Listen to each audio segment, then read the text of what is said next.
Anybody in here that's raised a kid knows that if you let a child get away with something once, they're going to continue to push that boundary, right? Push the edge, push the edge, push the edge. I know that because I did that, right, as a kid. And so we've allowed our culture to do that. You see, the reality is that whether you believe in Jesus or not, everyone worships something. But our nation, our culture, has decided to worship things that spit in the face of Jesus and everything that we stand for. So, many of us in here, does anybody in here watch football at all? Man, that's surprisingly disappointing. Okay. I watch football.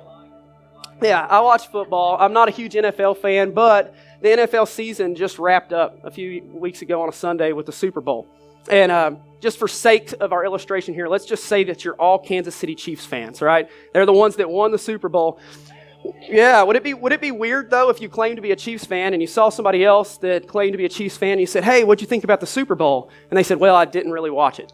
You'd be like, huh, that's odd. It was on a Sunday night, so maybe I'll give you the benefit of the doubt. And you say, okay, well, what'd you think about those playoff games? And they said, well, didn't really see them. You're like, this is okay. What'd you think about the season we had this year? Well, I haven't really kept up with it. All right. What do you think about our quarterback, Patrick Mahomes, arguably the best quarterback in the NFL? I don't know who that is.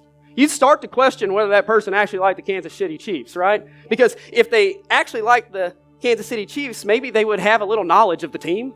Maybe they'd have a little dedication and faithfulness to watch or at least follow the team. Like, Herb, you don't really watch much, but you keep up with the scores. I mean, he texts me during games, UK games sometimes, and I'm like, how does this guy know? He doesn't even watch TV. But you would think it was weird.